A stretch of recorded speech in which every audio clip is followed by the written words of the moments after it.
colocar aqui para gravar.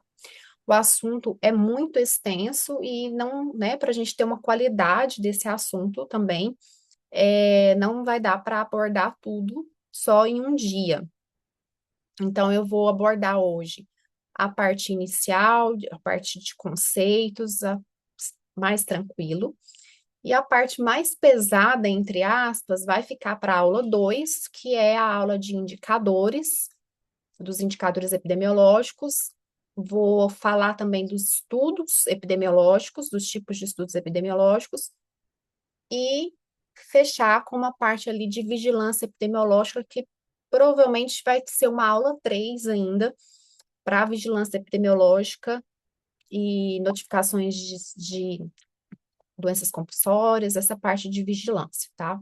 E aí a gente conclui toda essa parte que é muito importante para o concurso, os concursos do Verbena, que eles estão fazendo agora, e para o concurso elaborado pela Quadrix, que é do COFEN, tem a relevância em relação à parte ali de doenças crônicas, da epidemiologia global das doenças. Eles não pesam tanto a mão como o verbena, né? Mas o verbena, ele pesa a mão, sim. Kate, você vai fazer qual concurso mesmo? Me lembra aqui, por favor, Do COFEN. o do COFEN. Então, para o do COFEN, né, tem até algumas questões. Vou colocar aí no grupo de novo qual que foi a lista que eu mandei, que no final eu sempre resolvo alguns exercícios também. Tem até algumas questões da Quadrix também.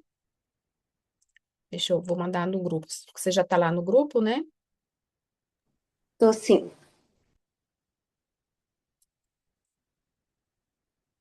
Nessas questões, tem algumas da Quadrix, você vai ver que é mais de uma forma global, assim, sobre a situação de saúde da população. Ahn, deixa eu... Bom, eu sempre começo dando uma explanada geral sobre o tema.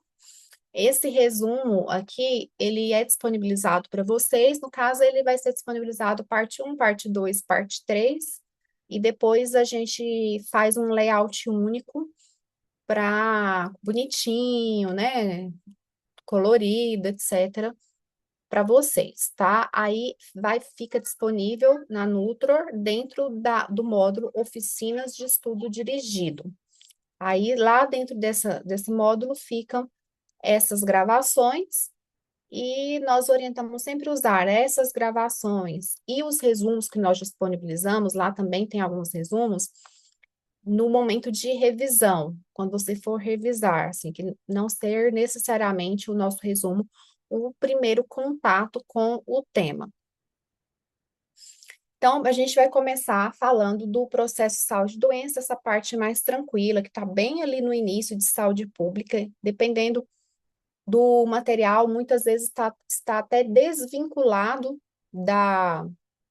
dessa parte de epidemiologia, já está ali um pouco junto com o início de saúde pública, e aí, em alguns outros materiais ele vem junto com a epidemiologia, mas eu acredito que faz muito sentido trabalhar isso junto com a epidemiologia, visto que quando a gente fala dos indicadores de saúde, a gente, na verdade, está mais falando de indicadores de doença, e aí a gente começa falando de saúde para falar de doença.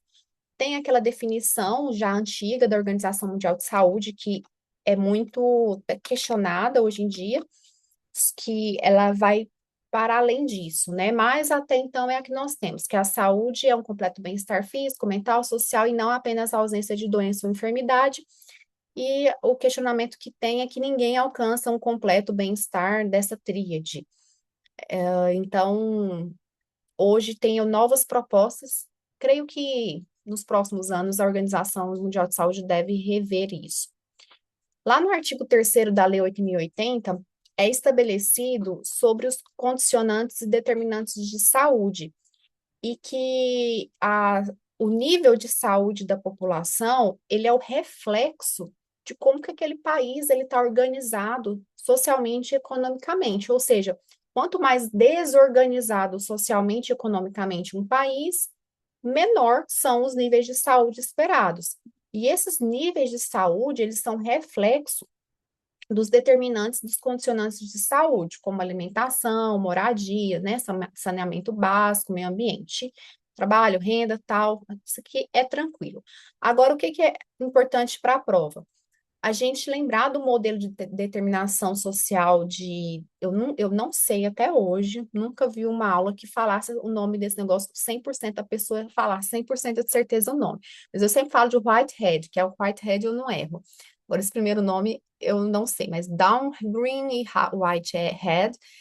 E assim, o que que é importante para a prova? Eu até coloquei aqui como observação que tem provas que vão trazer como sendo 5 níveis de saúde e outros como 4 níveis. Níveis de saúde, não. Níveis aqui da determinação social da saúde. Então, esse primeiro aqui, a gente vai falar que é o núcleo central ou o primeiro nível. Se a gente chamar de núcleo central, o primeiro nível vai ser o estilo de vida. Aí o segundo nível são as redes sociais. O terceiro nível aqui vai ser a parte aqui de condições materiais e psicossociais, e o quarto nível as condições socioeconômicas e culturais. Só que tem outras referências, e isso, mesmo dentro entre o Ministério da Saúde, Organização Mundial de Saúde, OPAS, que vai trazer aqui como primeiro nível. Aí passa a ter 5 níveis de determinação social da saúde. Isso já foi motivo se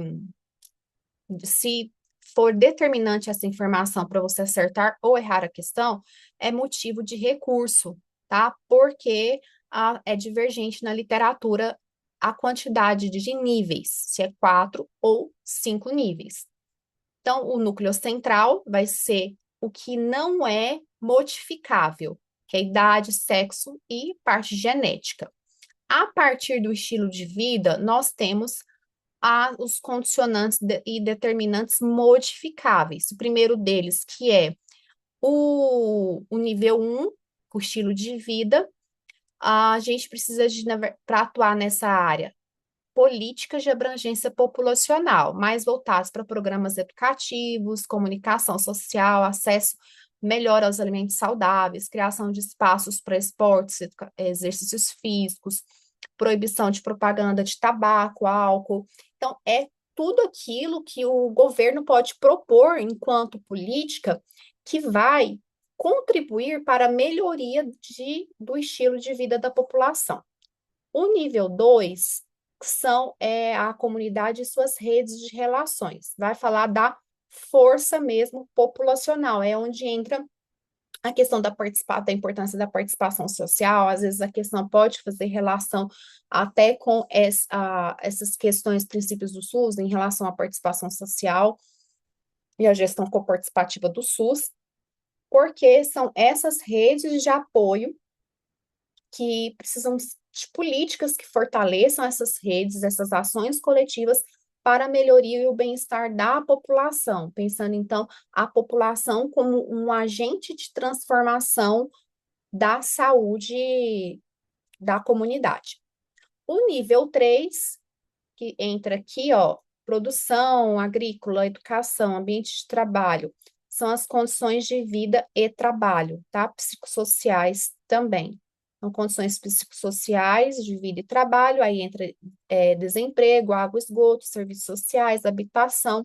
Aqui a gente já começa a ver determinantes que são de impacto intersetorial, ou seja, a gente precisa de políticas intersetoriais, envolver segurança pública com educação, com saúde e outras esferas, para conseguir, né, acesso a uma água limpa, esgoto, habitação adequada, alimentos mais saudáveis e nutritivos, emprego, ambientes mais saudáveis.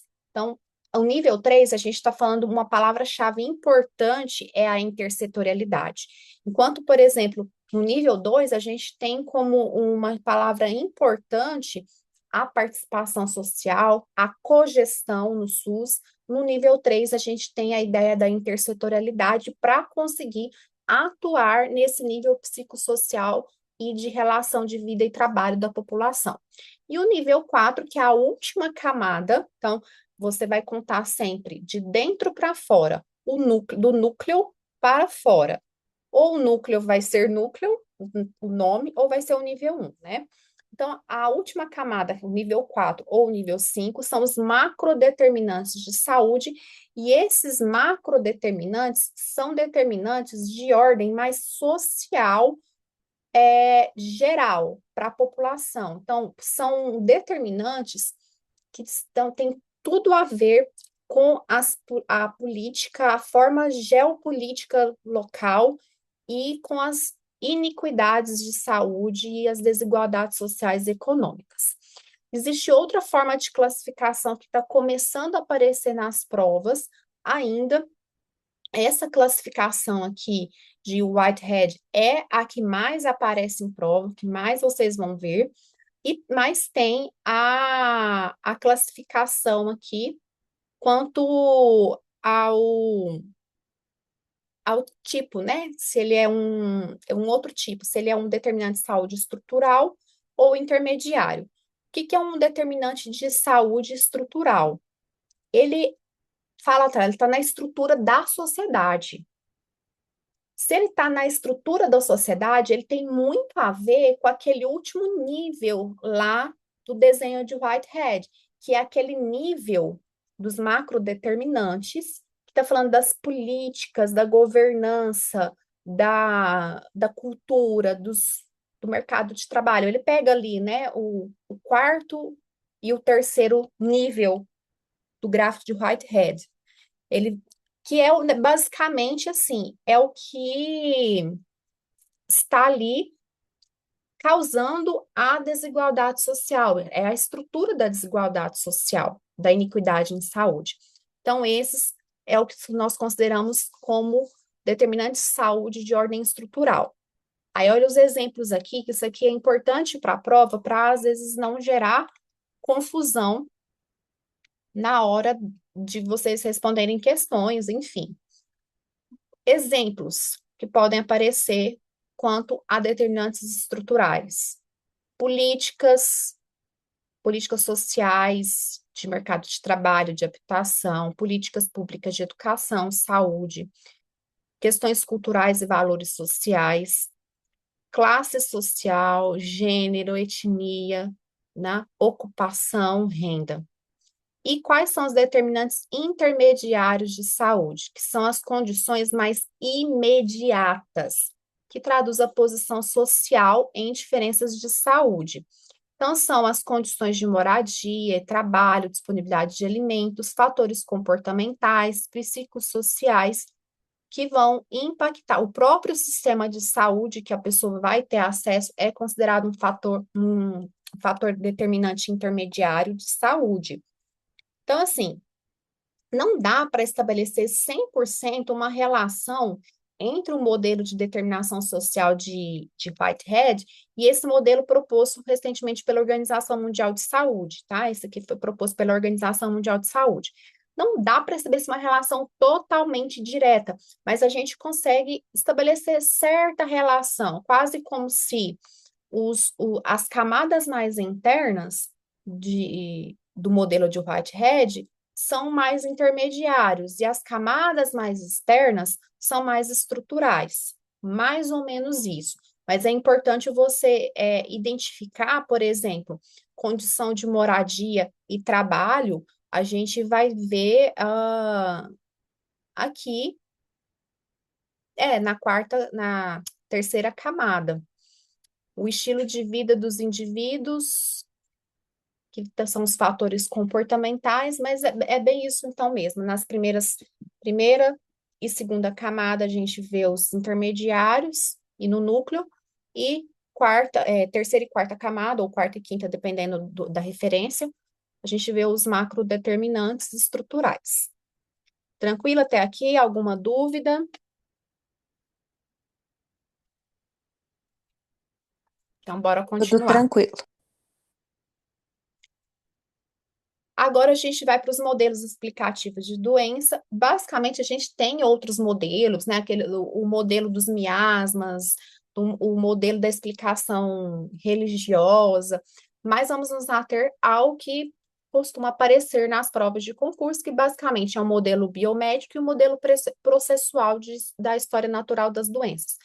O modelo biomédico, geralmente é muito difícil ter uma questão específica desse modelo, porque o foco mesmo é a gente entender a história natural das doenças. Esses modelos, eles vêm para explicar o processo de saúde e doença e como que é a relação entre a saúde e a doença, como que a doença é produzida na população, como que ela acontece e se desenvolve na humanidade. No modelo biomédico, o foco é totalmente assim, reducionista. Eu vou reduzir a pessoa a, ao seu funcionamento mecânico, às suas partes cada vez menores, e vou reduzir ao máximo para entender aquela doença especificamente. É desse modelo que vem a super especialização, que vem a ideia, né, do atendimento totalmente hospitalocêntrico, e fugindo cada vez mais do que hoje a gente entende como saúde pública no nosso país, como SUS. O modelo processual da história natural das doenças, é o que mais se aproxima hoje do que a gente tem no SUS, apesar que hoje a gente tem modelos conceituais mais robustos que estão sendo incorporados no SUS, os modelos das interações, né, também de uma interação de multicausalidade e que vai para além desse processo de história natural das doenças, mas para a prova esse é o mais importante. O modelo da história natural das doenças, ele é um pouco antigo, lá, ó, vem de 1953, de Livell e Clark. Esses nomes são nomes importantes, a priori, para vocês entenderem, tá? Não porque necessariamente vai cair uma questão perguntando o nome de quem desenvolveu o modelo de história natural das doenças, mas porque quando aparecer esse nome, Livell e Clark, na sua prova, isso já é um gatilho mental para despertar em você a memória de que isso se trata da história natural das doenças. Vocês podem ver que essa fase aqui, de 1953, é justamente logo após ali que a gente começa a ter é, as campanhas sanitaristas mais fortes de imunização, projetos de prevenção, as campanhas mais sanitaristas no Brasil. Logo depois disso, ali, para o começo da década de 70, a gente tem o começo da reforma sanitária, que foi muito influenciado por esse modelo aqui da história natural das doenças. Basicamente, eu vou passar aqui para a figura aqui, para ficar mais fácil de explicar, e lá em cima tem os conceitos depois para vocês. Então, a história natural das doenças, basicamente, ela vai se dividir em dois períodos. Esse primeiro período aqui, deixa eu pegar aqui. Então, esse primeiro período aqui, que é o período pré-patogênico, e o segundo período, que é o período patogênico. Então, a história natural de doenças vem daí. A partir desse curso da doença, é isso que Livell e Clark propõem. Propõem qual que é o curso da doença, pensando inicialmente muito mais, né, do ponto de vista das doenças infecciosas, que eram que as afetavam mais as pessoas na década de 50. Com base nisso aqui, desenvolve-se também níveis de prevenção. E isso aqui cai muito em prova. A gente tem um destaque para prova de residência, que gosta bastante de cobrar isso. Provas ligadas a universidades no geral, gostam bastante de cobrar isso. E com destaque aí, né, para a banca que a gente está com muito aluno estudando, que é o verbena. Então, pra gente, você não vai conseguir entender esses níveis de prevenção que muita gente ainda tem dificuldade sem entender essa parte aqui de cima. Então, no período pré-patogênico, é o período em que a pessoa vai sofrer o estímulo que vai desencadear a doença. Aqui ela não está doente ainda. Veja, é antes da doença. Aqui, ó, é antes da doença. Aqui a gente tem o que a gente chama de tríade ecológica ou tríade epidemiológica, que é a interação do agente hospedeiro e do ambiente. Então, o hospedeiro aqui, obviamente, é o homem. A gente tem o agente etiológico, que vai ser ali o vírus, a bactéria, o protozoário, etc. E o ambiente onde esses estão inseridos, que vai ser um ambiente favorável para desenvolver a doença. Quando esses três componentes da tríade, eles se relacionam de forma perfeita, vai então levar ao próximo período, que é o período patogênico. O período patogênico, ele vai ter algumas fases dentro dele. Essas fases dentro do período patogênico não costumam ser muito cobradas em prova. O que que é importante para a prova? Você entender o que é a tríade ecológica ou tríade epidemiológica, o período que são dois, pré-patogênico e patogênico, e os níveis de prevenção que a gente ainda vai falar. Mas para vocês entenderem o processo da história natural de prevenção de doenças, a gente vê então aqui, ele foi contaminado, foi contaminado. Vamos supor que é o exemplo da dengue. Olha só, você tem ali o hospedeiro,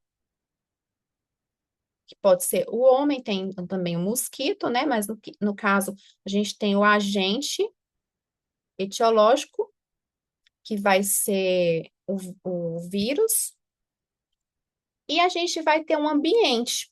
Esse ambiente é um ambiente super favorável, com poças de água acumulada e favorecendo isso. Então, se você tem o ambiente vai favorecer a proliferação de Aedes aegypti, que vai funcionar ali como meio para para o vírus ser inoculado posteriormente no hospedeiro, que é o homem. Acontece o período de latência. O que que é o período de latência? Que é o período em que a pessoa não desenvolveu ainda a doença, visivelmente.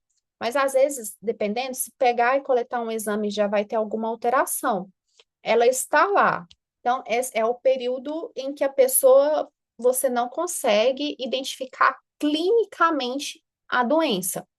Ela está num período também, pode aparecer como período subclínico, também pode aparecer. Então, ela vai desenvolver, vai começar a alterar a sua homeostase do organismo e vai aparecer, então, sinais e sintomas. Aqui, com o aparecimento de sinais e sintomas, começa o período clínico. Se nada for feito aqui, e mesmo se for feito, ela vai ter duas possibilidades. Ou ela vai curar,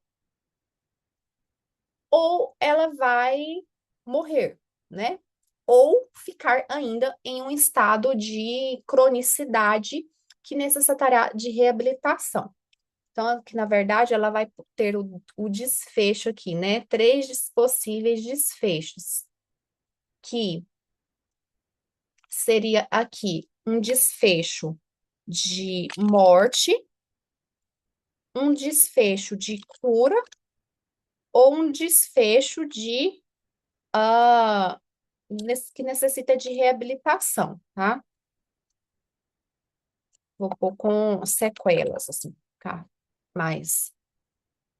entendível para vocês. Então, basicamente, esse aqui é um possível, são os possíveis desfechos que ela pode ter.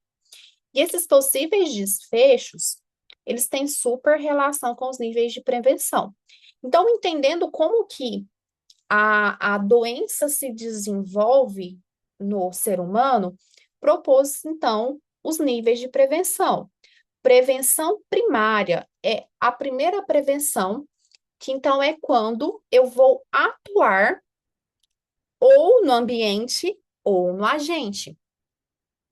Observa aqui, se eu sei que a tríade ecológica, a interação entre essa tríade, né, ou no hospedeiro, se a interação entre essa tríade, a interação perfeita entre ela é o que vai gerar o período patogênico, se eu quebro essa interação em algum ponto do ambiente, do agente ou do hospedeiro, eu consigo quebrar todo o ciclo patogênico. Essa é a prevenção primária. Basicamente, existem duas formas de acontecer a prevenção primária: promoção à saúde, educação em saúde, etc., ou proteção específica, como imunização, tá? Agora, a prevenção secundária, olha aqui, em qual vocês precisam entender isso aqui para vocês não ter que ficar decorando o que é prevenção primária, secundária e terciária. Porque vocês erram em prova muitas vezes porque passa a vida inteira tentando decorar isso em vez de entender a lógica. E a lógica, então, é essa. Bom, eu tenho que a prevenção secundária, ela está dentro do período patogênico.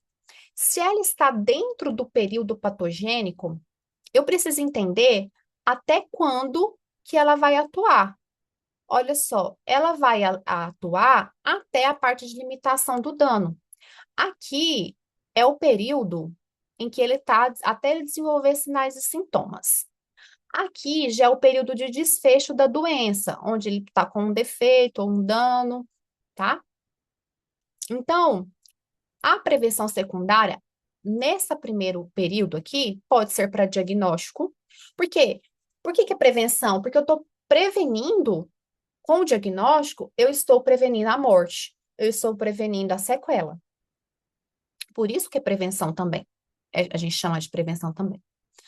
Ou o tratamento imediato. O tratamento também é prevenção secundária, porque se eu trato corretamente, eu estou prevenindo a morte, eu estou prevenindo sequelas. Ou limitações dos danos. Muito quando você trata sintomáticos, com sintomáticos, é uma limitação, uma forma de tratamento para limitação de dano. Agora, aqui, olha só, ele já está perto do estado crônico, e é quando ele entra no estado crônico com sequelas. Aqui, ele já passou por toda o processo de doença. E chegou aqui no final, ele não morreu, mas ele entrou num estado crônico com sequela. Por isso, nós temos a prevenção terciária, que é a reabilitação. E aí, a gente está começando a observar ser cobrado em prova o nível de prevenção quaternária e, mais recente, até a quintenária. Vocês já ouviram falar desses níveis de prevenção? Quaternário e quintenário? Hum? Bom, o nível de prevenção aqui é tudo que eu já falei com vocês, tá? O nível de prevenção. Vou falar primeiro aqui do primário ao terciário, que a gente já falou, e depois eu venho para os outros, porque o que mais cai em prova é do primário ao terciário. Aí, de vez em quando, quando eles querem dificultar um pouco, a gente vê a cobrança ali do quaternário, o quintenário, é muito recente, acho que não começou ainda a ser cobrado, mas é importante saber. O primário, gente, então ele é antes da doença acontecer, é na fase pré-patogênica. o objetivo é prevenir que a doença aconteça. Exemplos, e geralmente isso cai na prova em formato de exemplos. Ele te dá um exemplo e pede para você falar qual nível de prevenção é aquela. Então, por exemplo, a vacinação contra a dengue. Qual nível de prevenção você está falando? Primária, tá? Então, todas as vacinações como um todo, elas são exemplos de primária. Alimentação saudável, porque isso é promoção à saúde. Uso de cinto de segurança. Você usar o cinto de segurança está prevenindo, né, um dano ali no caso de acidente. Educação em saúde são exemplos. É impedir que a doença comece.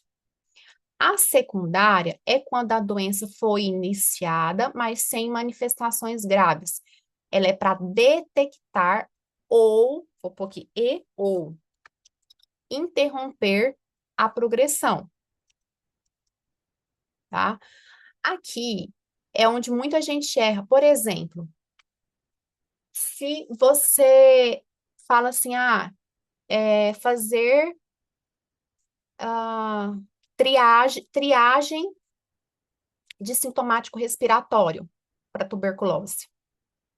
Para que você faz a triagem? Você faz a triagem para prevenir que a pessoa se contamine ou você faz a triagem para identificar quem está com tuberculose, a triagem dos escarros? Qual que é o objetivo? Vocês concordam comigo que é, na verdade, identificar quem já está com tuberculose? Então, se ele já está com tuberculose, a coleta de escarro de sintomáticos respiratórios para triagem é uma prevenção secundária. Se eu pego ali, por exemplo, que isso aqui causa muita confusão, imunoglobulina, tá? A utilização de imunoglobulina, vamos supor, um soro antiofídico. Gente, a pessoa já foi picada por cobra. Imunoglobulina para hepatite B. A pessoa já foi exposta, provavelmente vamos para um acidente com pérfuro cortante, onde você sabia que o paciente é positivo para hepatite B. Aí vai fazer todas as quimioprofilaxia pós-exposição e usa imunoglobulina. A imunoglobulina pós-exposição, nesse caso, é prevenção secundária, tá? Ela não é necessariamente para. Ela pode ser primária e secundária, imunoglobulinas. Vai ter que também ver a questão do caso, igual já foi picado pela cobra. Então, o veneno da cobra já está lá. A imunoglobulina ali, ela é secundária, porque ele já sofreu exposição ali ao, ao agente, tá? Então, no geral, são as ações usadas para diagnóstico e tratamento. A terciária é quando a doença já tem complicações estabelecidas. O objetivo aqui é reduzir incapacidade, melhorar a qualidade de vida. No mais, é o que? Reabilitação física, fisioterapia, por exemplo, pós-AVC, um suporte psicossocial, uma adaptação domiciliar, por exemplo, para um acamado, tá? É para reduzir as sequelas. Agora, o que que é a quaternária, que tantos, né, já tá caindo em provas, e a quintenária? A quaternária, ela é quando você quer tudo que você faz para evitar iatrogenias. Aqui, o foco, deixa eu até ver onde que eu vou escrever isso aqui. O foco, vou pôr aqui, ó. O foco é a segurança do paciente, tá? Então, quando a gente fala de prevenção quaternária, a gente está falando de todas as ações que são feitas para evitar que seja feito algo desnecessário no paciente, para prevenir iatrogenias, né? Que são esses erros ou qualquer malefício ao paciente. A quintenária, o foco é a saúde do trabalhador.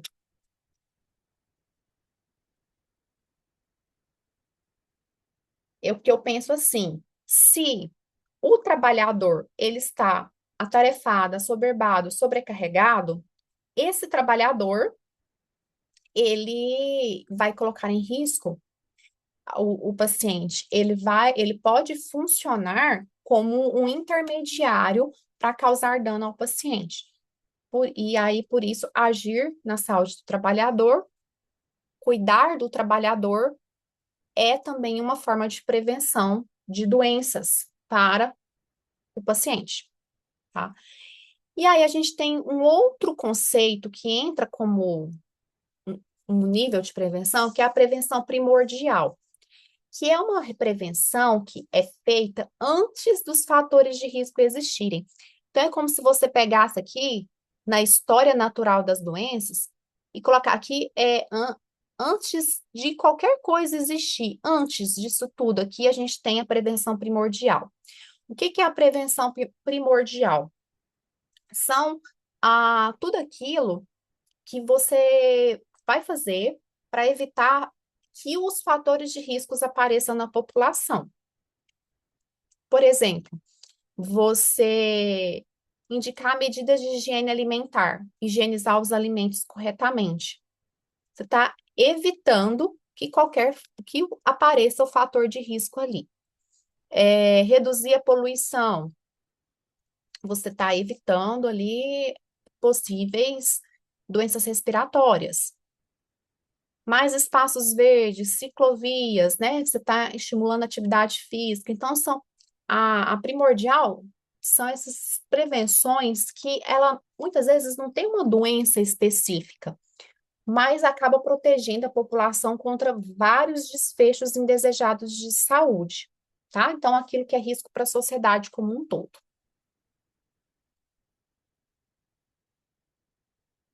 Agora, quanto à situação epidemiológica mundial, a Quadrix, para quem vai fazer ICOFEM, gosta mais de perguntar essa parte aqui, tá? Sobre situação epidemiológica mundial e do Brasil.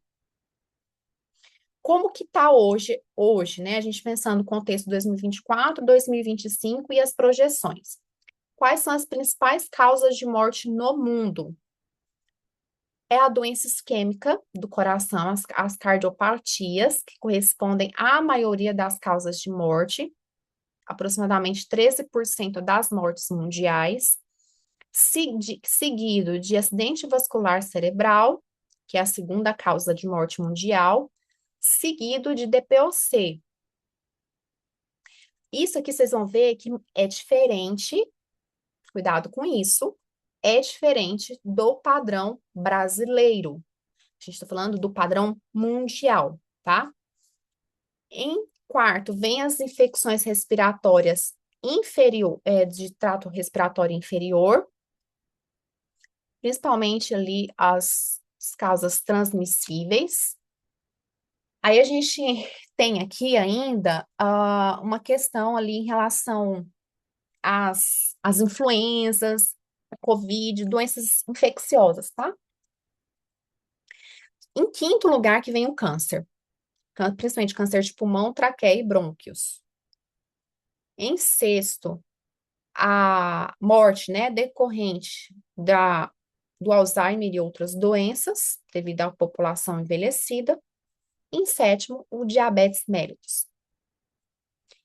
Vocês vão ver que o padrão é bem diferente do padrão brasileiro. Quais são as tendências que a gente vê? A gente observa uma queda na morte por infecções respiratórias, de trato respiratório inferior, aqui principalmente com o declínio do Covid, né? Então, isso é uma tendência mesmo, porque a mortalidade do Covid abaixou. Uma diminuição significativa da mortes por HIV e AIDS. Antes, em 2000, morte por HIV e AIDS estava em oitavo lugar no mundo. Hoje, nem aparecem nas doenças aí que mais matam, tá? A tuberculose também tem sofrido quedas significativas. O que está aumentando no mundo? As mortes por doenças cardíacas e AVC, que tem aumentado cada vez mais, principalmente com o advindo assim, né? O aumento tinha entrado um certo declínio, tabagismo, voltou novamente a aumentar as, a ocorrência do tabagismo na população. Acrescido disso, tem ali a questão do aumento da obesidade, sedentarismo, que tem a ver com o estilo de vida, que está aumentando essas doenças crônicas. A diabetes também está aumentando, tem esse padrão de aumento. Só para vocês terem noção, de 2000 para cá, então em 25 anos, o aumento já foi mais de 95% de mortes relacionadas ao diabetes. Então, cada vez aumentando mais aí essa causa de morte. O câncer também está aumentando, tanto que no Brasil, o câncer, ele está ali como segunda causa de morte hoje. No mundo, ele ainda não é, no mundo ele está ali em quinto, mas no Brasil já está em segundo. E a tendência é que também ele suba posições ali quando a gente fala de mortes no mundo, tá? E a um aumento de mortes devido a emergências, no sentido mesmo como tem acontecido no Brasil, acidentes, causas externas, tá?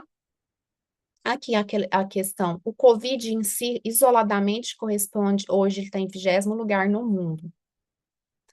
No Brasil, como é que é? Tem que fazer algumas considerações antes da gente falar desse cenário epidemiológico das mortes no Brasil. Primeiro dele é a gente lembrar da transição epidemiológica. Eu não sei quem de vocês lembra sobre a transição epidemiológica, que é mostra a mudança de padrão de saúde da população ao longo do tempo. Então, a gente tem ali uma diferença gradual nas causas de morte e adoecimento, com uma diminuição das doenças infecciosas e parasitárias, uma diminuição das deficiências nutricionais e diminuição da mortalidade infantil. São os três pontos principais que diminuíram, mas, por outro lado, aumentaram as doenças crônicas não transmissíveis, as doenças causadas pelo estilo de vida e comportamento humano, sedentarismo, né, obesidade, e aumento das mortes por causas externas, violências, os acidentes, homicídios, principalmente, que hoje são a principal causa de morte externa no país, os acidentes de trânsito entram aí também. E a gente tem, quando a gente olha a transição epidemiológica, nós temos três fases de transição epidemiológica. Nós temos a era das epidemias e da fome. Nessa era, que a gente vai pegar, que tem uma figura aqui, só que cortou, eu vou pedir para fazer a figura e acabou cortando. A gente tem essa fase pré-industrial, então a gente pensa assim, não, ali as pessoas, não sei se vocês já viram aqueles filmes da Inglaterra, esses países na era, vamos pegar a Florence, né, gente, na época ainda da Guerra da Crimeia, como que eram as condições de higiene na Guerra da Crimeia, onde Florence foi atuar com questões ambientais, é a teoria ambientalista de Florence Nightingale. Por quê? Porque eram as eras das epidemias e da fome, alta mortalidade por infecções decorrentes desse ambiente de saúde desfavorável. Entramos, então, na era da remissão dessas grandes doenças que dizimavam vidas e vidas, e aí, então, começou a aumentar a expectativa de vida do homem. E hoje nós entramos na era das doenças crônicas e causadas pelo homem, com esse predomínio, né, das doenças neurodegenerativas e ligadas ao envelhecimento. Aqui, né, é um breve esquema que eu fiz para vocês sobre isso,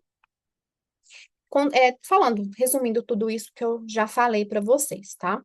Então, a gente passou por essa transição demográfica, a população antes era muito jovem, poucos idosos, hoje é mais idosos e poucos jovens, e isso vai mudar cada vez mais. E a gente teve essa transição também epidemiológica do comportamento das doenças, tá? Bom, e aí, agora, o Brasil, ele lançou um plano, chama Plano Estratégico de Enfrentamento das Doenças e Agravos Não Transmissíveis, que ele é um plano que, de 10 anos, de 2021 a 2030. Esse plano, ele é justamente uma resposta à transição epidemiológica no Brasil. Então, considerando que está acontecendo essa transição epidemiológica no Brasil, o aumento das doenças crônicas, o aumento das mortes por causas externas, a diminuição das doenças infecto-contagiosas, o aumento do envelhecimento, diminuição da população jovem, o Brasil traçou esse plano. Aqui ele mostra, ó, e o que a gente acabou de falar, então a transição demográfica, que a gente acabou de falar, a transição epidemiológica, que a gente acabou de conversar também, e qual que é o futuro, a projeção, gente? Olha só como que é a projeção da pirâmide etária para 2060. 2060, então, daqui 35 anos, mais ou menos. Então, daqui 35 anos, não vai ser nem uma pirâmide invertida ainda, né? Vai ser esse aspecto, nem sei que simbologia seria isso aqui, o que parece, mas essa aqui é a projeção. E aí, qual que é o plano? O plano brasileiro como resposta a essa transição epidemiológica. Primeiro, é combater isso, né? Diminuir a incidência dessas doenças crônicas, a prevalência das doenças crônicas e diminuir a incidência das violências e acidentes, que são as duas importantes causas de morte hoje. Para isso, vai trabalhar contra o sedentarismo, contra a má alimentação e contra o tabagismo, que são, presta atenção nisso que foi pergunta de prova, que são considerados fatores de risco quase que universais. Por quê? Atuando nesses fatores de risco, que são modificáveis, automaticamente você já atua nos fatores de risco das principais causas de morte, das doenças crônicas, das cardiopatias, doenças cardiovasculares, do câncer, DPOCs, tá? Então, você atuando aqui, você atua na grande parte das doenças. Então, são os principais fatores modificáveis. E destaque das ações do Ministério da Saúde, com aumento da ampliação cada vez mais da vacinação contra o HPV e a rotulagem dos alimentos ultraprocessados. Inclusive, sabe esses símbolos que hoje a gente tem nos alimentos? Tipo assim, alto teor de açúcares, alto teor de sódio. Isso faz parte desse plano, tá? Se hoje a gente tem essa mudança nos rótulos, foi por causa desse plano. Quais são as metas até 2030? Cuidado com essas metas aqui. Reduzir em 1/3 a mortalidade prematura por doenças crônicas não transmissíveis. O que que é mortalidade prematura? Aquela que acontece antes dos 70 anos, entre 30 e 69 anos. Isso é morte prematura por doença crônica não transmissível. Então, reduzir em 1/3. Reduzir em 10% a mortalidade por câncer de mama e reduzir em 20% a mortalidade por câncer de colo de útero.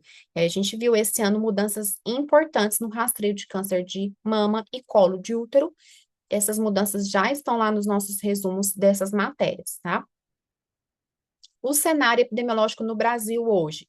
Então, hoje a gente tem 4 grupos principais de doenças crônicas que compõem, né, os 4 lugares, nessa ordem. Primeiro, as doenças cardiovasculares, as principais causas ligadas, né, à hipertensão e AVC, câncer, que devido a todos esses fatores de risco ambientais, acúmulo de danos, doenças respiratórias crônicas, como o DPOC, e doenças endócrinas com destaque ao diabetes. Veja que é, assim, bem diferente do padrão mundial. Lógico que a gente tem em comum as doenças cardiovasculares, todas são doenças em comuns, mas a ordem que elas se apresentam é diferente. E aí, enquanto os idosos estão sofrendo essa transição para as doenças crônicas, hoje a população jovem tem como causa principal de morte, então aqui a gente tem como principal na população como um todo e na população mais idosa, mas hoje a nossa população já é mais idosa. Para a população jovem, principal causa de morte é acidente de trânsito, homicídios e violência. Então, fala que é o CERD, são as 5 causas de morte no Brasil: cardiovascular, câncer, externas, respiratórias e diabetes, tá? Aqui eu fiz, só para vocês terem noção, porque algumas provas, quando ela quer, às vezes, né, ferrar mais o candidato, traz algumas porcentagens. Então, para vocês saberem como que essas taxas se comportam. Hoje, no Brasil, 30% das mortes são por doenças cardiovasculares, que é a primeira causa de morte, sendo que, aqui, ó, aqui eu destrinchei, sendo as principais causas de morte por doenças cardiovasculares, o infarto agudo do miocárdio e o AVC. Então, são as principais causas de mortes ligadas às doenças cardiovasculares, tá? Em segundo lugar, nós temos as neoplasias, que corresponde hoje a 17% das causas de mortes no Brasil. Como terceiro, eu coloquei aqui junto, ó, DPOC e causas externas, estão vendo aqui?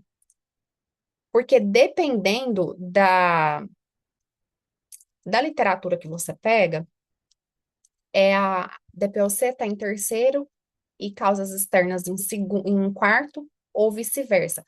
Porque, na verdade, a tendência, lembra que eu falei das tendências? Hoje, a tendência é que causa externa vá para terceiro lugar, se fixe em terceiro lugar, e as DPOCs caiam para quarto lugar, como causa de morte no Brasil, tá? E a diabetes é a quinta causa de morte no Brasil. E hoje, dentre as causas externas, tá? Eu esqueci de comentar, os homicídios correspondem à principal causa de morte. Não é acidente de trânsito, é homicídio, hoje no Brasil, né? Mostrando como a desigualdade social no nosso país impacta na nossa saúde pública. Agora a gente vai para a nossa última parte da aula de hoje, e vai ficar provavelmente com mais 2 partes esse momento nosso sobre epidemiologia, tá? Vai ter, acho que não termina na parte 2, vamos precisar da parte 3, mas aí a gente vê na próxima aula, tá? Então, primeiro conceito importante é o conceito de epidemiologia em si, que é a distribuição de determinados eventos relacionados à saúde em populações humanas e aplicação do estudo para controle dos problemas de saúde. Então, como que as doenças se distribuem na população, como que esses fatores determinantes para essas doenças se distribuem e como que a gente estuda tudo isso para controlar esses problemas de saúde. Resumindo, é isso. Trouxe aqui conceitos importantes dentro de epidemiologia, gente. Isso aqui despenca em prova, já está, né, com asterisco aqui. Dentro de todo o conteúdo de epidemio, é o que mais cai em prova. E, e a parte ainda que é fácil, porque a segunda parte, que é a aula 2 que a gente vai ter em janeiro, ela é a parte de indicadores, que envolve um pouco de matemática, de cálculo, e aí dificulta um pouco. Então, sim, se familiarizem com esses conceitos, porque você se familiarizar com esses conceitos é o que vai te ajudar a, a se sair melhor nessa matéria quando cobrado em prova. Bom, quais são as principais características do estudo, né, da epidemiologia, dessa disciplina? Então, a epidemiologia, ela estuda populações. Logo, o objetivo dela é coletivo e nunca individual. Se a gente pensa num objetivo individual, a gente está pensando num objetivo clínico, não é um objetivo epidemiológico, tá? Por isso que hoje a gente tem se batido tão de frente, por exemplo, até profissionais de saúde, médicos que ficam na internet divulgando coisas baseadas na experiência pessoal deles de clínica. Então, ele está pegando um ou outro caso, se baseando para dar orientações em massa, baseado em casos isolados, e não em estudo coletivo. Quem vai nos dar base para esse estudo coletivo, estudar as populações, são os estudos epidemiológicos, que também é aula 2. Nossa próxima aula vai falar de indicadores e estudos epidemiológicos. A epidemiologia, ela analisa a distribuição de determinada doença na população. Então, ela vai investigar quem, onde e quando ocorrem os eventos de saúde, tempo, lugar e pessoa, tá? Isso muitas vezes num espaço, determinado espaço. Vai buscar determinantes de saúde, que são os fatores causais ou associados às doenças. Tabagismo, poluição, pobreza, que são aqueles determinantes que a gente conversou. Utiliza métodos quantitativos para isso, então, métodos ali da bioestatística, análise matemática, que são os indicadores que nós vamos falar. Tem uma finalidade muito prática, que é uma finalidade de estabelecer políticas de saúde para prevenção, controle e planejamento de ações de saúde pública.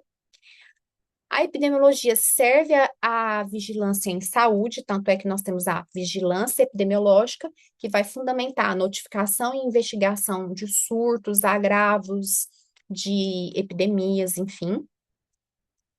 Aula 3, que será a vigilância epidemiológica, e tem total relação com as políticas públicas de saúde, porque é a epidemiologia que embasa planejamento de saúde, promoção, prevenção de saúde e avaliação do impacto desses programas. Alguns conceitos quanto à fonte de infecção, que é de onde o agente é transmitido. Lembra que a gente falou lá da tríade ecológica. Então, dentro da tríade ecológica, a gente tem um local que esse agente está, né? E um local onde essa infecção, essa doença vai desenvolver. Se a gente tem o termo autóctone, autóctone, parece um trava-língua. É uma infecção que foi adquirida numa mesma localidade, é uma cadeia de transmissão sustentada, ou seja, é uma infecção adquirida num determinado local de residência e aquela infecção ela só está se sustentando no mesmo lugar. Ela não sai daquele lugar. Exemplo, a pessoa que pega dengue na própria cidade. Ela não precisou ir para fora do lugar que ela mora para pegar dengue. Às vezes sim, às vezes não, né? Mas geralmente, normalmente, ela vai pegar ali mesmo no bairro dela, ou no local de trabalho, na sua cidade. A gente tem a infecção que é importada, que ela, o nome diz, ela foi importada, trouxe de outra localidade fora da residência. A gente tem a infecção indeterminada, de origem indeterminada, que você não sabe onde que essa pessoa pegou aquela doença. Um outro termo importante relacionado aí ao agente é a ideia de reservatório. Então, reservatório é onde o agente vive e se multiplica. Então, por exemplo, o solo é o reservatório para o tétano. Os humanos para hepatite B, alguns animais para leptospirose, mosquito da dengue para o vírus da dengue, tá? A gente tem alguns animais, por exemplo, para febre amarela, macacos, por exemplo. Então, tem que ficar, eles são os reservatórios, que é um outro termo. Quanto à incidência de uma doença no tempo e espaço. Isso aqui eu diria que de todos os termos, esse é assim, o que mais cai em relação a conceitos, tá? Então, o conceito de endemia. Gente, para ficar mais fácil, né? Eu vou trazer aqui o gráfico que eu montei aqui para vocês verem. Então, a gente tem o primeiro conceito, que é o conceito de endemia, é esse aqui, ó, do gráfico verde. Então, o gráfico verde, a gente vai ter, olha, no tempo, essa doença se mantém constante a fórmula, a quantidade de casos dela ao longo do tempo. Ela não tem nenhum pico, ela não tem nenhum decréscimo, ela simplesmente se mantém constante ao longo do tempo. Isso é uma endemia. Então, colocando ele em palavras, é uma presença constante de uma doença em uma determinada região ou população. O número de casos permanece esperado e estável. Exemplo, a malária na Amazônia, esquistossomose em áreas rurais. Exemplo de endemia. Epidemia, a gente tem um aumento súbito e inesperado, porque ocorre um número de casos acima do esperado em uma área ou tempo definidos. Então, quando a gente tem aqui a epidemia, exemplo aqui, esse gráfico amarelo claro aqui, onde no tempo, ó, o normal você está ali com o número de casos baixo, e de repente você tem um aumento desse número de casos seguido de queda. Então, a dengue é muito isso, tipo, e você tem metade do ano aqui tá baixo, aí tem o período do ano que aumenta, e depois o outro período que ela vai abaixando. Então, dengue. Ah, e se a dengue permanecesse o número de casos constante o ano inteiro, que não é verdade, seria uma endemia, tá? Mas aqui ainda é uma epidemia, porque a gente tem aquela época do ano que a gente tem esse pico. Outro exemplo, aqui não, o surto de dengue por os estados, epidemia de febre amarela, que pode acontecer. Surto. O surto, ele já é localizado em um tempo e num espaço restrito. Então, o surto, ele não, você nunca vai falar que é um surto no Brasil. O Brasil está com surto. Não, o Brasil, então, está em epidemia, mas surto não, porque os surtos vão ser em locais pequenos, isolados. É um surto de, sei lá, surto de salmonela num restaurante, um surto de salmonela numa festa, um surto de hepatite A numa creche, tá? Isso é surto. Por quê? Eu tenho um número de casos limitado numa comunidade pequena, num ambiente fechado. Aqui é a curva do surto. Veja que ela lembra um pouco a curva da epidemia, mas o tempo em que o aumento de casos acontece, ele é um tempo mais limitado. Olha só que aqui a curva está até mais assim achatada, e a curva aqui é mais aberta, porque o crescimento é gradual e o declínio aqui é gradual. Aqui acontece de forma súbita e acaba de forma súbita. Então, o surto é assim. A pandemia é se fosse uma epidemia, na verdade, mundial, né? Ela vai atingir diversos países e continentes. Então, a curva parece muito com a curva aqui, ó. A curva é praticamente igual à curva da epidemia, só que a diferença é que ela está localizada no mundo inteiro. O normal, o exemplo que a gente tem é do H1N1, o COVID e, na década de 80, início de 90, o HIV e AIDS. Hiperendemia é quando há uma alta incidência contínua de uma doença endêmica. Não se trata de epidemia, mas sim de um número alto e constante de casos. Exemplo, tuberculose e hanseníase, hoje no Brasil. Olha aqui. Tá vendo que aqui o número de casos na endemia tá mais embaixo aqui, ó. Aqui o número de casos é aumentado e permanece constante. Então, esses são os principais gráficos. Já vi muita questão de prova com que aparece o gráfico e pede para você falar o que que aquele gráfico representa.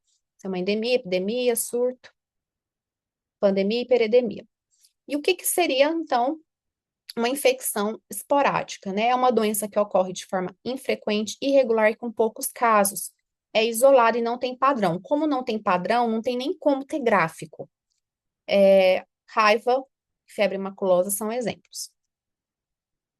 Conceito quanto à imunidade de grupo.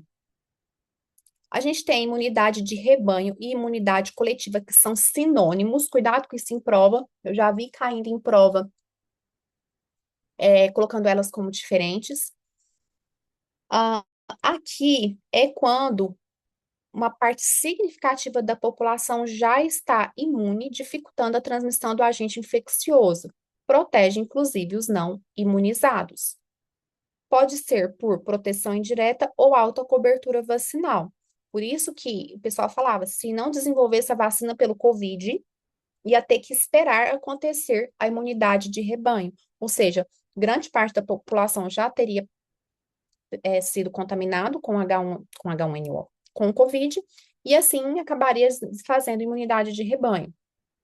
Mas quando a gente pega algumas doenças, como sarampo, a gente também atinge uma imunidade de rebanho, porque quase toda a população é vacinada, tá? Então, a proteção fica sendo da população, é uma proteção coletiva. Imunidade populacional, ela é mais abrangente. Por quê? Porque ela inclui imunidade natural e adquirida. Então, quando a gente fala, por exemplo, do sarampo, a gente tem uma imunidade de rebanho por vacinação. Agora, hoje, pelo Covid, a gente tem uma imunidade populacional, porque grande parte da população já foi contaminada pelo Covid e grande parte da população também é vacinada, ou seja, abrange a imunidade natural e adquirida. Termo abrangente que engloba todos os mecanismos imunológicos em uma população, vacinados e infectados naturalmente e os fatores genéticos, tá? E imunidade individual, né, obviamente, é a imunidade de uma única pessoa que fica protegida só ela isoladamente contra a infecção. E aí eu aproveitei aqui só para lembrar, mas isso aqui também está lá na aula de imunização, imunidade natural versus a artificial. A natural, a gente vai lembrar ali do aleitamento materno, que a pessoa, desculpa, não, tem uma, aqui é o aleitamento materno, ele é passivo, exato. Mas a imunidade natural que a pessoa vai desenvolver por ela mesma, pode ser duradoura ou temporária, geralmente pós-infecção, teve a doença e ficou imune. Por exemplo, dengue. Dengue 1, você teve uma vez ela, você não vai ter o dengue 1 de novo. Você pode ter o 2, o 3, o 4, mas o 1 você não vai ter de novo. E a imunidade artificial é aquela conseguida apenas por vacinação, tá? Um conceito importante que apareceu aqui nas provas da Quadrix é sobre o conceito de Geoffrey-Rose. O que é esse conceito? É que ele fala que existem determinadas ações de saúde que elas devem ser feitas para toda a população e não só para um indivíduo. Por quê? Porque as doenças, elas vão surgir entre pessoas com risco moderado e não apenas as de risco alto. Olha só, vai desenvolver hipertensão, só quem tem alto risco de hipertensão, tipo, família inteira tem hipertensão, é obeso, só ele vai ter hipertensão? Não. Eu tenho pessoas com risco moderado que desenvolvem hipertensão também. Pessoas que são magras com hipertensão. Então, eu não posso trabalhar as medidas preventivas somente com a população de alto risco. Eu preciso trabalhar ações preventivas com a população também que tem risco moderado. Intervenções de saúde pública devem focar na população como um todo, como medidas que reduzam o risco da coletividade. Porque se eu trabalhar as medidas preventivas somente na população de alto risco, o que vai acontecer? A população vai ficar exposta, porque as pessoas de risco moderado também se contaminam, também adoecem. Então, é melhor eu trabalhar a população como um todo. Então, por exemplo, eu tenho um maior impacto na prevenção e controle de doenças fazendo campanha de vacinação para todo mundo, orientando a redução do sódio para todo mundo, fazendo ações de promoção da saúde para todo mundo, orientando a atividade física para todo mundo, e não só para quem tem risco de desenvolver doenças, tá? Então, aqui, a gente vê a diferença se você ter uma abordagem individual para uma abordagem populacional. Essa abordagem populacional é a abordagem de Geoffrey Rose. Então, se eu tenho uma abordagem individual, eu tenho uma abordagem clínica, e aí eu vou pensar só em quem tem alto risco. Mas, para a nível populacional, eu tenho que pensar em todo mundo, de baixo, médio e alto risco. Então, por exemplo, o que que é uma ação voltada para indivíduos com maior probabilidade de desenvolver a doença? Indivíduos, se é só o indivíduo que tem maior probabilidade de desenvolver doença, eu tenho que fazer uma abordagem clínica e não uma abordagem populacional. O objetivo da abordagem individual, prevenir e tratar casos de pessoas com alto risco.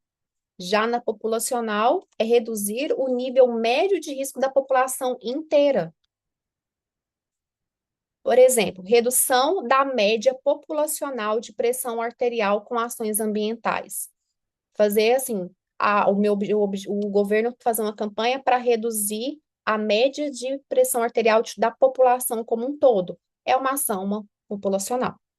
Agora, se eu orientar, der remédio, né, só para quem tem a pressão alta, só para meu paciente, é individual.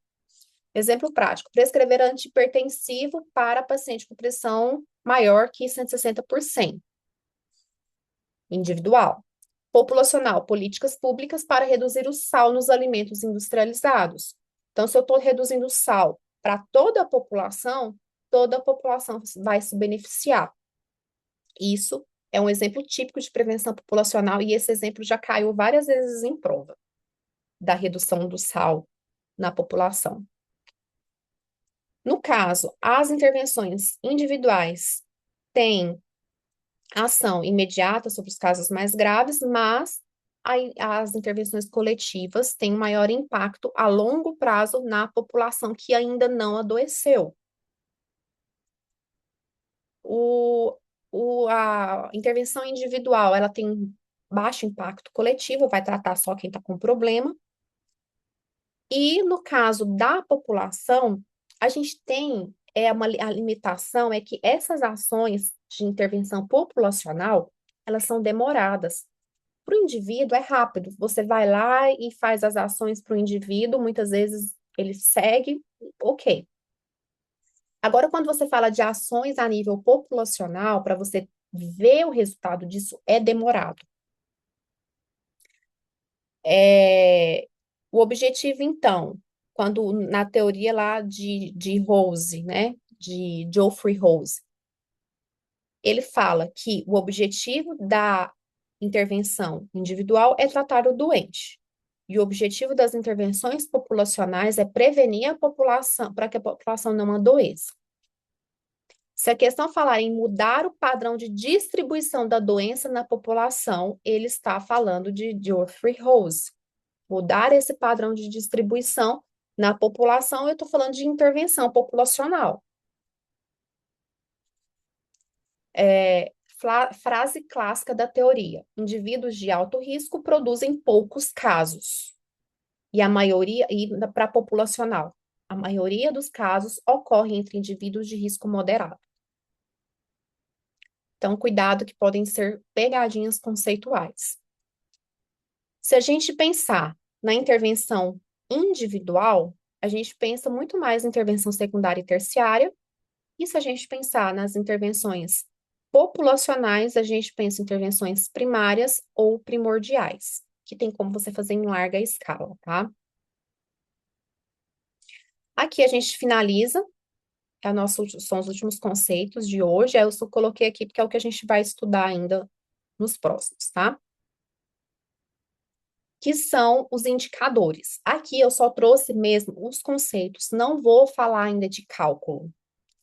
Mas, na próxima aula, a gente já vai destrinchar, porque aí eu já vou mostrar, né? Tá, mortalidade, quais são os que mais são cobrados? Mortalidade infantil, o que que tem? Mortalidade materna, como é que é feito? Qual o conceito envolvido? Quais os gráficos? O que que é o gráfico de Uemura? O que que é o gráfico de Nelson Moraes, que são os que mais são cobrados em provas, tal, tá? E aí a gente vai falar disso. Então, incidência, gente, que palavra-chave para incidência. Sempre que falar em incidência, você vai pensar em casos novos. Falou de casos novos, você vai pensar em incidência. A incidência nunca vai ter caso antigo, é caso novo, surgiu, apareceu. E sempre vai ser de uma doença, numa determinada população, num determinado tempo. Então, a fórmula são os casos novos de uma doença na população sob risco, gente. Essa aqui, vou falar, por exemplo, não tem como se eu falar na incidência de câncer de mama. Quantas pessoas, quantos casos novos de câncer de mama nós tivemos no Brasil em 2025? Não, melhor, câncer de colo de útero. Quantos casos novos aconteceram no Brasil de câncer de colo de útero em 2025? Isso é incidência. Casos novos, ok. Agora, quem que é a população sob o risco? Vão ser os casos novos de câncer de colo de útero, dividido pela população sob risco. Então, eu não posso pegar a população brasileira de 2025, porque a população brasileira de 2025, eu tenho homens e tenho mulheres. Homens têm câncer de colo de útero? Não. Então, a única coisa que vocês têm que tomar muito cuidado na hora desses indicadores é identificar a população de risco, tá? E aí, caso novo é palavra-chave para lembrar de incidência. Se falar de casos existentes, que são os novos e os antigos, a gente está falando de prevalência. A prevalência, a gente já vai pegar ali a população total. Morbidade, o termo morbidade se refere a doenças. Ah, então morbidade é doenças que as pessoas têm, tá? Ou agravos. E aí você vai entender a morbidade na população por meio de incidência e prevalência. Mortalidade é o número de óbitos num determinado período. E aí a gente vai entrar na próxima aula nos indicadores específicos de mortalidade, que aí é o número de mortes dividido pela população total. Depois que você fizer essa razão, sempre vai multiplicar por 1.000 ou por 100.000, para ter ali, como se diz, 8 mortes para cada 1.000 habitantes, porque a, a ideia de porcentagem aqui, 8%, a porcentagem quer dizer 8 a cada 100. E muitas vezes, a maioria das doenças, a gente vai ter mais por 1.000, por 100.000, por 10.000, tá? Vou resolver aqui com vocês algumas questões que, da lista, já são 10 e 5, vou resolver aqui, peraí, essa aqui. É, vou resolver aqui com vocês pelo menos umas 5 questões mais desses conceitos para vocês verem. É, vamos começar com essa aqui, a número 2. Quanto aos conceitos básicos de epidemiologia, assinale a alternativa correta. Define-se como pandemia como a ocorrência em uma região de um grupo de doenças de natureza similar, excedendo a expectativa normal derivada de uma fonte comum de propagação. Gente, sempre falar de pandemia, a gente vai pensar de uma distribuição global. Essa é a palavra-chave. A palavra-chave não apareceu. Então, ocorrência em uma região de um grupo de doenças de natureza similar, excedendo a expectativa normal derivada de uma fonte comum, uma única fonte de propagação. Aqui está com esse conceito, ele bate com o conceito mais de epidemia, porque numa região, um grupo de natureza similar e que excedeu a expectativa normal, ou seja, passou o tempo esperado. Então, falso. 2. Define-se endemia como a presença habitual de uma doença em uma determinada área geográfica ou como a ocorrência usual de uma determinada doença dentro de uma área. É aquela que se mantém, tá constante, é normal. Então, é a letra C.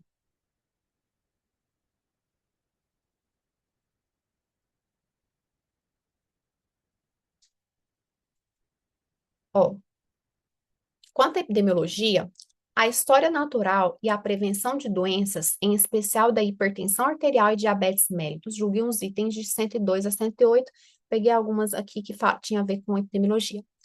Um paradoxo da prevenção é que a medida preventiva que traz grandes benefícios à comunidade oferece pouco a cada indivíduo participante, ou seja, intervenções que envolvem toda uma população, como a diminuição da média da pressão arterial e do peso das pessoas, de uma maneira geral, são mais efetivas em reduzir doenças que as direcionadas a subgrupos de indivíduos já hipertensos ou obesos.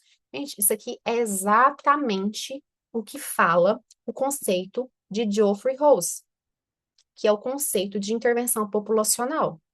Então, tá certo. Ou seja, a, eu vou ter muito mais benefício para a população do que para cada indivíduo, para cada subgrupo, tá? Então, certo.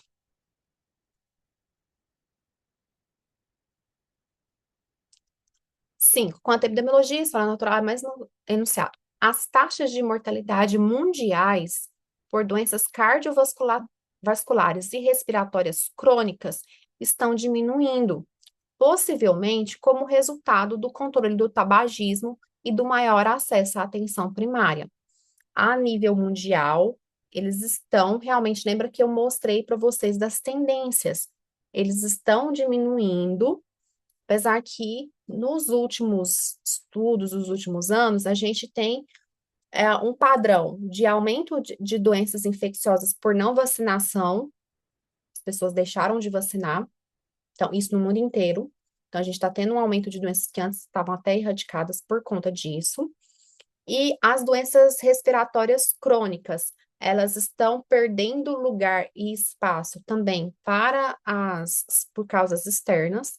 E as doenças cardiovasculares ainda estão em primeiro lugar, mas observa-se uma diminuição com essas medidas de intervenção populacional, tá? Então, fica a C.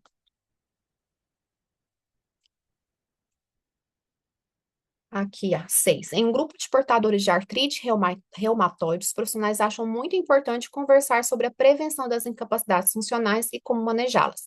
Por outro lado, a maior queixa desses pacientes é a dor.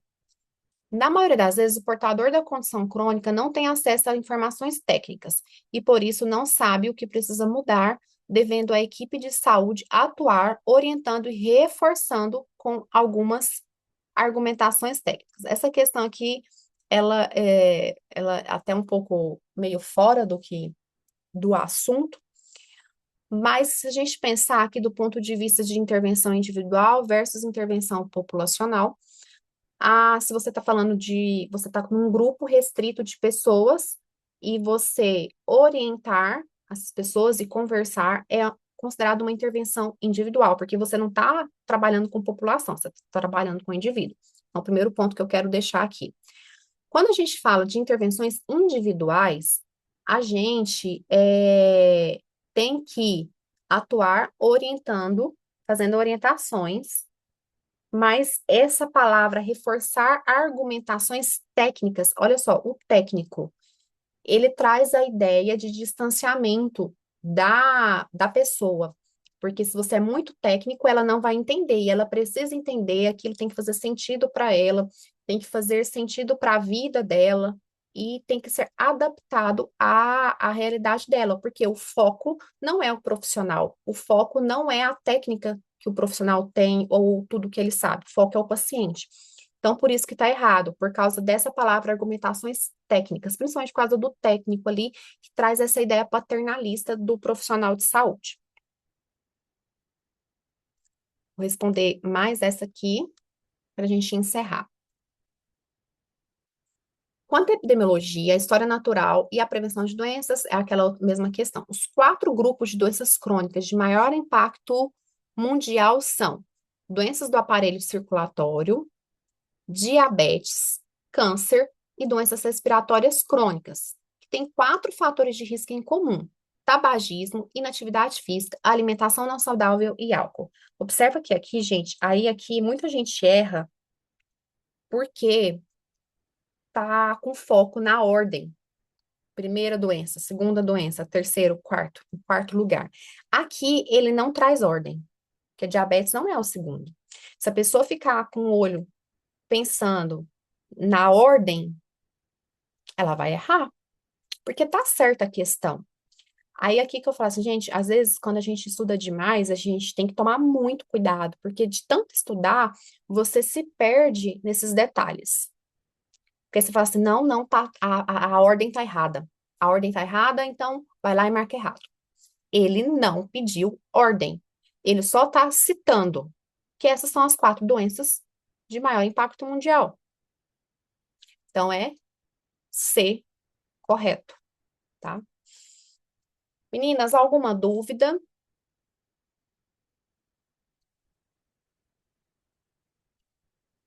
Então, hoje é só. Eu vou pedir para subir a gravação ainda essa semana, porque como a gente vai entrar de recesso, só deixando claro que, apesar do recesso, plataforma funcionando normalmente, tá? À medida do possível, quando for possível, até respondo uma coisa ou outra lá no grupo, mas os nossos encontros ao vivo vão voltar em janeiro. Só que sexta-feira tem oficina de discursivas com a professora Débora, certo? Então tá bom. Márcia, você abriu o microfone, tem alguma dúvida?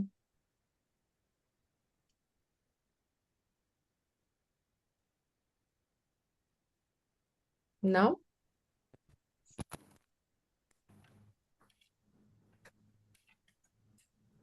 Então tá, qualquer coisa depois você manda lá uma mensagem. Tá me ouvindo? Alô? Ah, agora eu tô te ouvindo.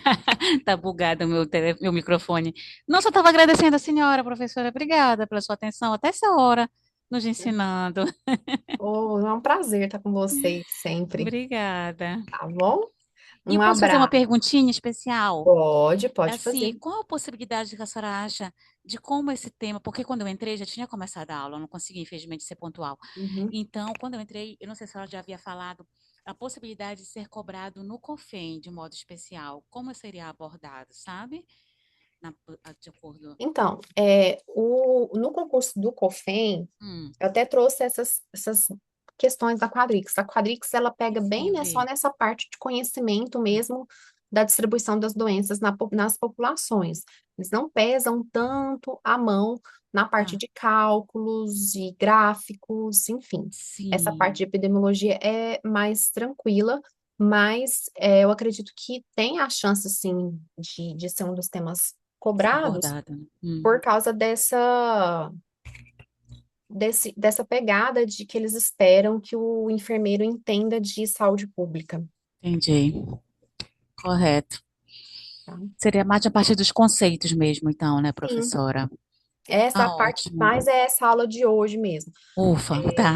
Agora, as próximas, por exemplo, Hum, que eu vou aproveitar para fechar o assunto como um todo, a aula 2 não, agora a aula 3 que vai ser de vigilância uhum, epidemiológica, sim, correto, entendi. tá? Tá bom, então. Obrigada. De nada. Um abraço, viu? Um abraço, boa noite. Boa Tchau, tchau. noite. Tchau, tchau. Tchau, Gracina. Tchau, Márcia. Tchau, tchau.